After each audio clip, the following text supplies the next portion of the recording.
Selamat pagi saudara-saudara yang dikasihi Kristus. Jumpa lagi dalam renungan pada pagi hari ini. Namun sebelumnya kita bersatu dalam doa.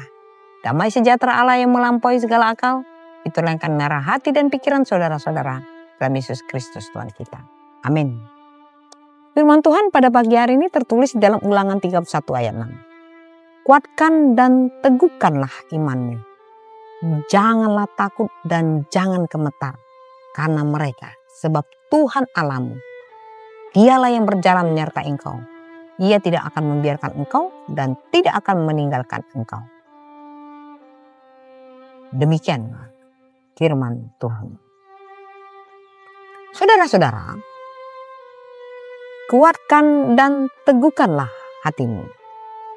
Dalam Ulangan 31 ayat 6, Musa menguatkan bangsa Israel yang akan memasuki tanah perjanjian dengan janji penyertaan Tuhan.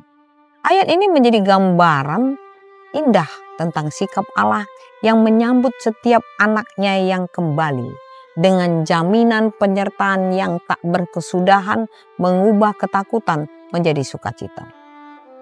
Pertama, kuatkan dan teguhkanlah hatimu. Pemulihan keyakinan.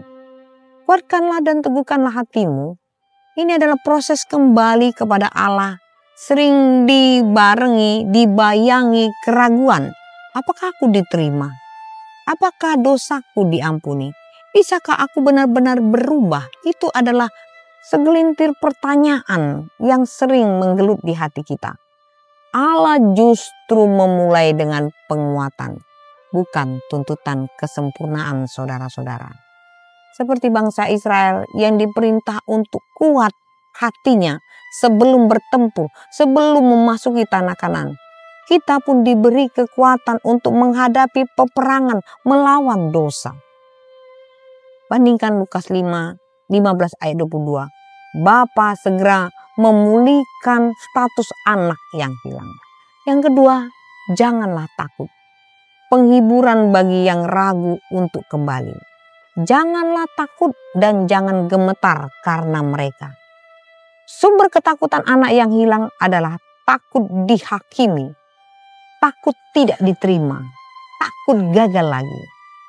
Saudara-saudara, janji Allah mengatasi segala ketakutan kita. Yang ketiga, Tuhan berjalan menyertai engkau. Jaminan penyertaan abadi. Sebab Tuhan Allahmu, Dialah yang berjalan menyertai engkau. Saudara-saudara, ada 3 dimensi penyertaan Allah. Dalam bahasa Ibrani dikatakan imah, kehadiran yang intim. Pertama, tidak membiarkan. Tidak akan membiarkan kita jatuh tergeletak. Lalu tidak meninggalkan kesetiaan tanpa syarat. Lalu kemudian bukan sekedar menemani, tetapi berjalan bersama dalam proses pertobatan. Saudara-saudara, bandingkan dengan Matius 28 ayat 20. Aku menyertai kamu senantiasa. Ini janji Tuhan yang menjadi penguatan, penghiburan bagi kita. Sukacita anak yang menemukan Bapa setia yang menanti. Sukacita yang merayakan kembalinya yang hilang, yang menyaksikan kuasa pemulihan Allah. Saudara-saudara, setiap kepulangan kepada Bapa adalah awal petualangan baru dengan Dia yang berjanji. Aku tidak akan membiarkan atau meninggalkan. Inilah sumber sukacita yang sejati. Mengetahui bahwa kita tidak pernah benar-benar seorang diri. Kita tidak menjadi yatim piatu dalam dunia ini. Bahkan dalam perjalanan pulang, kita yang paling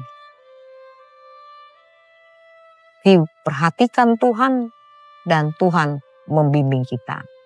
Saudara-saudara, kuatkanlah hati kita. Jangan takut. Aku berjalan bersamamu dalam setiap langkahmu kembali ke rumah. Selamat beraktivitas. Tuhan Yesus memberkati. Amin.